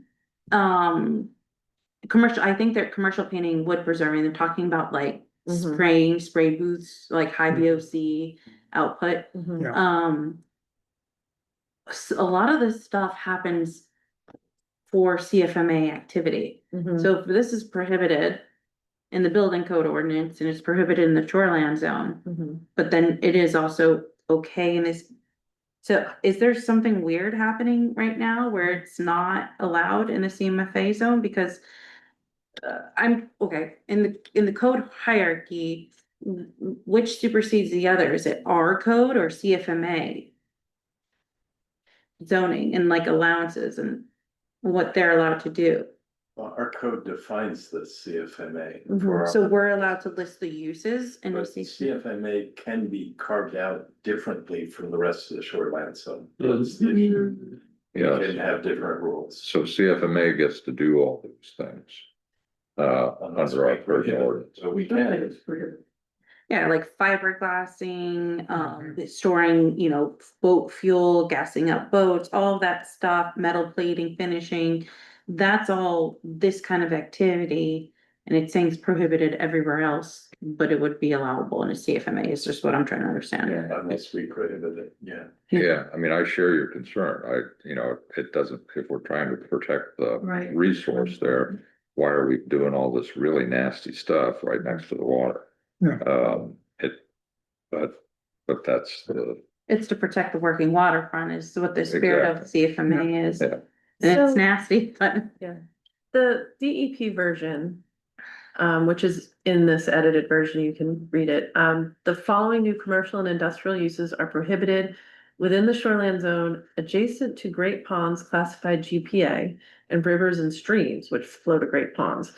So in the DEP version, they did not prohibit it next to tidal waters, next to the Mhm. ocean. They were trying to prohibit it just next to ponds. In our shoreland zoning ordinance, we are trying to prohibit it in tidal areas. So we're going further. We're saying not in the resource protection district, which includes tidal areas, limited development, and not in the limited residential commercial district, which is a ton of our shoreland, right? So we're actually going further than the DEP in our shoreland zoning ordinance. Carving out the But exception. we're to carving out the CFMA. CFMA. Yep. I'm surprised that even some of these are listed as, in our building code ordinances as prohibited because some of the stuff happens. Yeah, Like we have mechanics on the island I and know. body shops and we have, stored petroleum products Mhm. for, Well, we aren't really enforcing this ordinance. And I think like as we get better at enforcing the ordinance, we really have to question what's in it. right. Do we want to enforce it or do we want to change it? Yeah. So, I was just guessing like, oh, maybe these things would be okay on the interior versus the exterior, but we should talk it through, and maybe, So- right, maybe none of it should be allowed. I don't know. So I know that we have, there's this like conception of like, we have to protect the shoreland zone, like the waters. But if in essence, if you think about the way the DEP looks at our water systems, it's actually the lakes and the ponds and the wetlands that are more protected than the tidal waters, and that's for a reason. Mhm. The inland water bodies are more susceptible to pollution and everything like that because they don't have the They can't constant get rid of movement, they can't filter it out Yeah. like the other. So it's really, we should be thinking opposite and protecting the inland more than even though it seems a little, backwards, because before I got into it, I didn't really understand why until I understand how the water bodies work. I think this may be one of those subjects that is going to generate a lot of discussion and controversy. Mhm. Maybe. And we may wanna leave out of the, We could just leave it leave it the way it is. leave it the way it is in our shoreland zoning ordinance, because Mhm. we've gone further than the DEP. We're Mhm. already protecting the few ponds and streams we have protected by including resource protection and limited development in this prohibition. Mhm. So I kind of think maybe take out this DEP version that I put in there, put our shoreline back Yeah. in. Yeah. And then no one can freak out because it's what's already in effect. Yeah, and And we can revisit it at some, Right. Yeah. because we are gonna continue to have conversations about CFMA. Right. We can include it in that category. And we still have to review it under site planning anyways. Yeah. Right. right, yeah. So the DEP is trying to protect the watershed, which means that when, from the peak of the island to the water basin, which is the ocean. And so that's why that is put into effect. Mhm. Now, where we get into a lot of trouble would be where people with boats want to put in anti-fouling, chemicals on the boat to prevent crustaceans from building up. That's a hazard to the water surface. But the thinking is the ocean is much bigger. We can allow that to disperse quicker than if we do it within a Right. watershed. I take your point, like, it's actually really important to protect the inland waterways too. Right. Um, Well, I mean, by the activities Yeah. and ideally, like the mechanic on the island would. Be open to site plan ordinance, but that's not happening, so we don't know where he's dumping motor oil or if there's been a spill and. Yeah. You know, if the where he's changing this oil is protected to prevent it from leaching into the groundwater. well, then he left, that won't be optional within the next few months. Yeah. Back in the Um, thirties and That's not fifties, supposed to be in the limited commercial district anyway. Right. We don't have. Right, Right. Intense commercial, I'm sorry, Dick. back in thirties to fifties, we had two gas stations on here. One was at the, Mm, across from your property. And the other was Frank's place Yeah. over there. And at the, what, the center school? Or at Frank's No, place? Not Frank's, The house. Herbs, Herb's Herbs store. The house in where Davies Island. That's right. Oh, right, up there, That was. and by the fire station, right? Well, because we have the store Yeah, right here by the yeah. fire station. Oh, okay, yeah. Oh, Sorry, maybe- yeah, we have a No, little bit no, of at time. Frank's place, yeah. Yeah, up there, okay. oh, I There have used to be a something I'm very filling station. excited to tell you guys about. Okay, next. Okay, so you know this whole crazy thing we do with peer rent float hearings? They, Oh, here ramp float here, Yes, yeah. yes. So we don't have to do any of that. I talked to Ross about this and he's like, no. And the place that we define how we do it is the table of land uses in the superscripts at the bottom of the table. We had a superscript that said you had to have a select board hearing. And Ross is like, I've never seen that before. You guys made that up. I don't know what that's all about. I got rid of it. It's gone. So, and he also said, Who was that? You're gonna make John angry now. Hmm, Wait, what page are we on? Yeah. so we are at the The bottom chart. of the table of land uses in those little footnotes. Okay. Okay. Then you So I can't- tried to set up a new system that made sense here. So I got rid of the superscript, we find select board hearings. They used to have to do hearings for both temporary and permanent. So I'd have to trot them out there, on-site hearing, which makes no sense, because what does the select board necessarily know Mhm. about that? Nothing. So I got rid of that and instead required the harbor master to sign off on those, because the questions that the select board answers, if you look at their findings of fact or whatever, is about navigational hazards and ingress and egress. That's a harbor master thing. Yeah. So really Ted should be weighing in on this. Mhm. And then the CEO should be weighing in on the permanent piers, because that's what are you doing on the land, right? And then the planning board issues the permit for these permanent piers. However, we do not need to do an on-site hearing. Sorry, Mary Ellen, for dragging you out in the snow this year. Yeah, I'm game as long as. Ross- I got Ross is friends like- helping me out there. No. Ross says what usually happens is your CEO goes, they do their thing. Yeah. They report back to the planning board. The Yeah. planning board holds a hearing, they have the CEO input, and if we do it the way I'm suggesting, the harbor master harbor master, input, yeah. and any abutters who show up, we have a hearing, and then we make a decision based on that. Yeah. We don't drag the whole planning board down to the site. That's crazy. That was So- the most fun part of this job. Yeah. Snow and ice. Yes. It was freezing. But it- Seeing it's a all the different process. places of the island. Yeah. So much fun. It is supposed to, actually, we talked about this before when I was on the select board. And we had that feedback from some of the peer developers. It's just, well, why are you guys doing this? Nobody else does this much. So we're trying to make it actually a little easier. Cause it used to be, we had to have two separate meetings. We said, no, we don't need two separate, it's just one meeting. But it was recognized that there was that two responsibilities. One was the land side of things, which is planning board, and there was the water side of things, which is select board, which you're absolutely right. Harbor master is really the party, and in terms of, if we still have this, planning board has oversight. Right. Then CEO does the legwork. Yeah. Though I still think we'd enjoy going to the site. Right. Because we know see people. Yeah, Yeah. we can go if we want. We gotta hear his opinion and weigh it with Oh. the abutters and all that. That's our role. And also, we haven't been issuing permits. Right. We do a findings of fact, but we're actually supposed to issue if you look at the table of land uses for the permanent piers, the planning board issues the permit. So it shouldn't be us giving Gary some paperwork and Gary issuing the permit. It should be Gary giving us some paperwork and we issue the permit. So I feel like the process needs a little reworking, but Okay. Is that the way the DEP thing well, describes it? DEP, no, we didn't get into that part of it. I didn't ask, but if you look at the table of land uses, it says who gives a permit for what, and we give the permit for the permanent pier ramps and floats.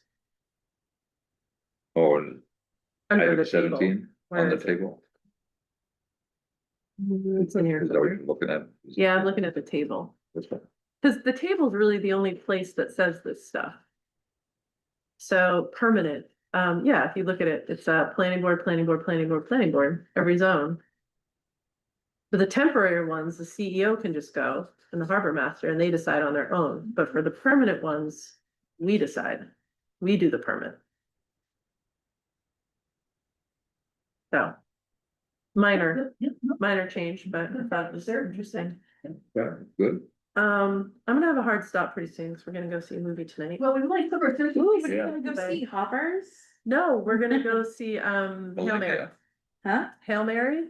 Oh, The Well, I space forget one. yours is older. It's like Mine my has- daughter would not. Well, we had a discussion, it is PG-13, but it's PG-13 because of space stress, not, Oh, yeah, I heard the robots one for the kids. yeah.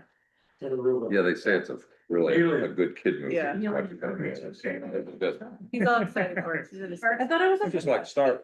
Just like Star. So what happens next is gonna look confusing, but bear with me. So minimum lot standards, the DEP has a table. And that's what you see first that is struck through. The table lines don't show for some reason, but it's kind of a table. Okay. It's very confusing. I hate it. So I got rid of it. Yeah, and then they have all these additional qualifications to that table, which is more struck through text below.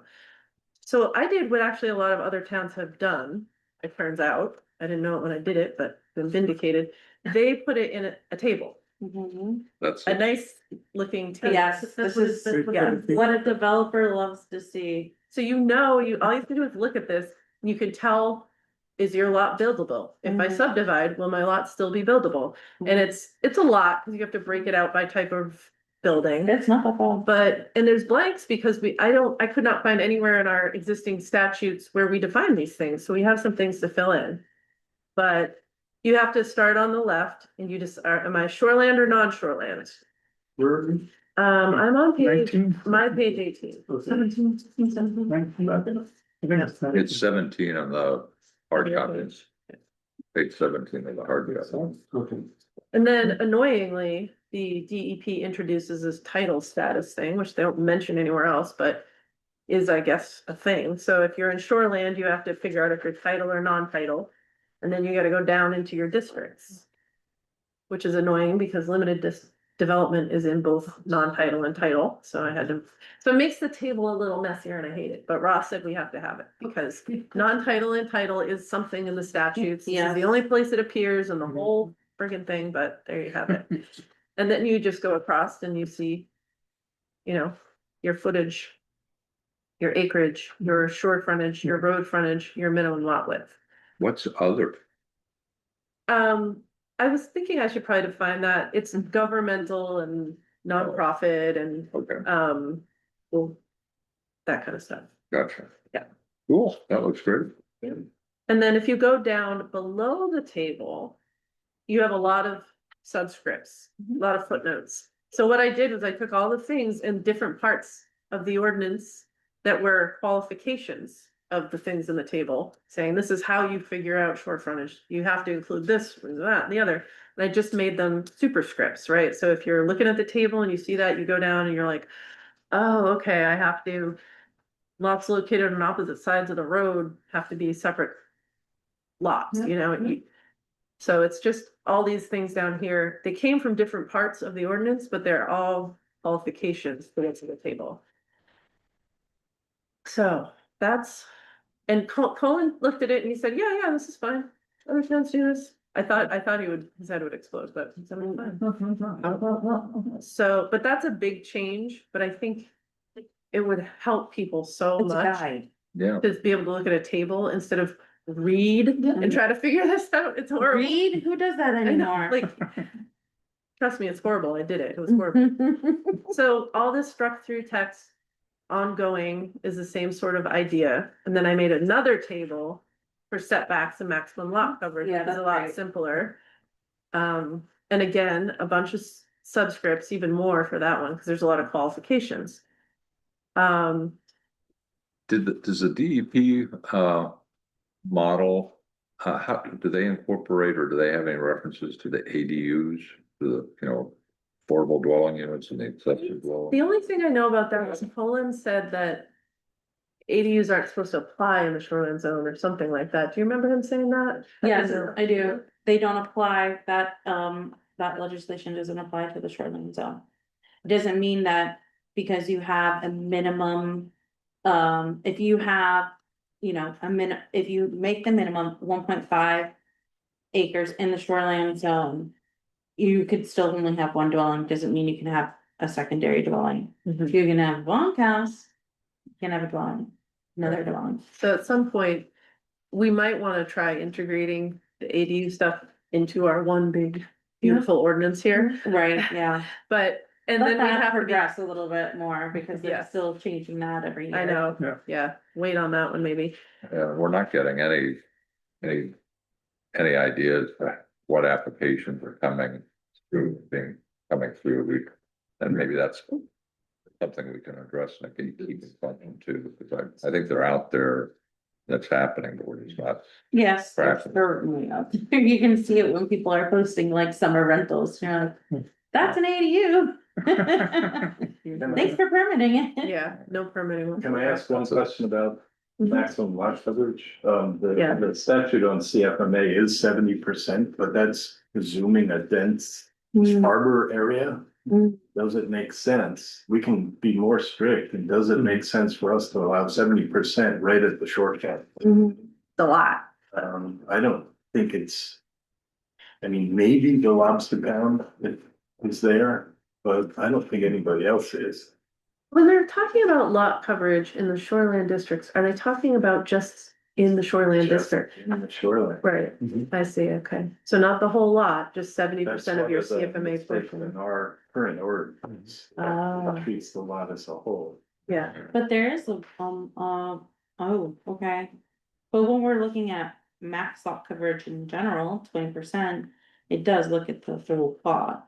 Well, our ordinance does, but the shoreline zone statutes applies 20% to the shoreline zone part, not the whole lot. Wow. So so, we're in effect allowing more coverage.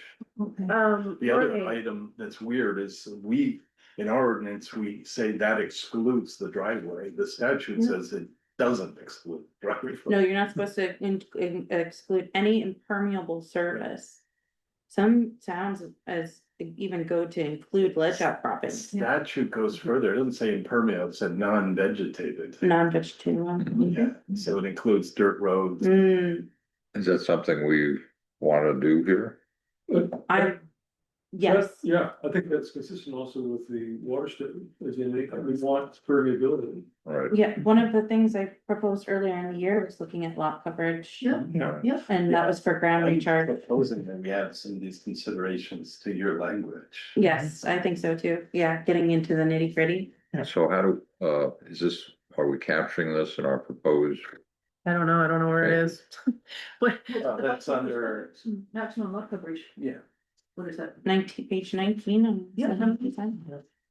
so the table for setbacks and maximum lot coverage, but I was just looking through the superscripts, looking for something about a driveway being included or not included, and I didn't see it. Oh, in our ordinance, it does, I don't remember exactly where, but it's Shoreline? specifically, I think maybe it's the building ordinance, but it specifically excludes the driveway from the calculation. But the statute doesn't allow that. Well, let's check that box.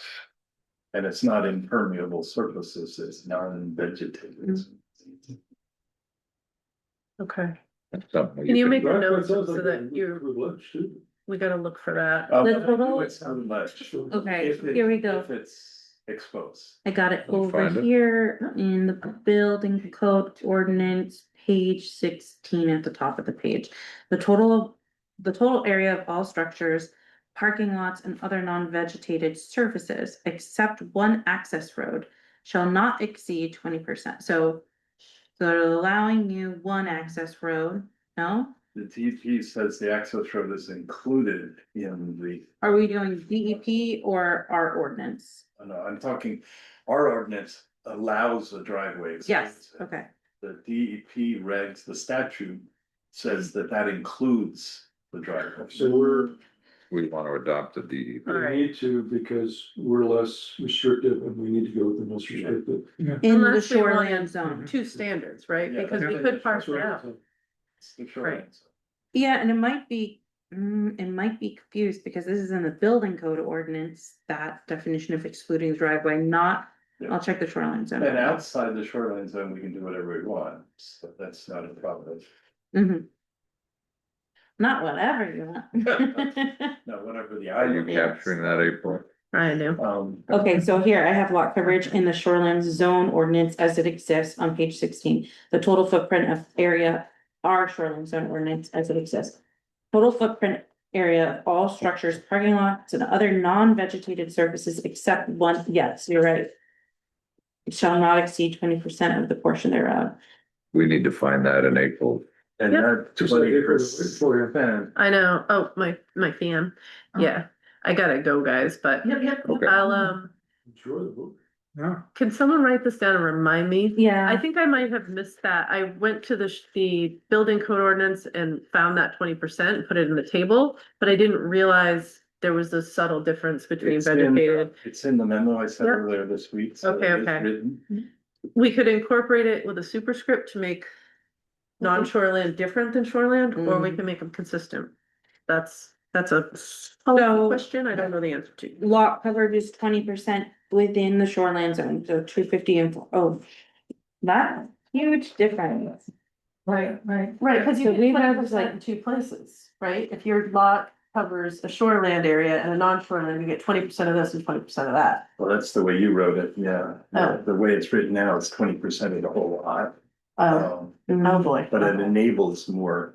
Yeah. Mhm. Do we, More in the shoreline zone. you know how to shut the door? We just, Jeff knows how to shut it off. all right, let's close the meeting. We will close the meeting officially and then Oh, mechanically shut it I thought off. you guys were gonna keep going. We don't need to vote, right?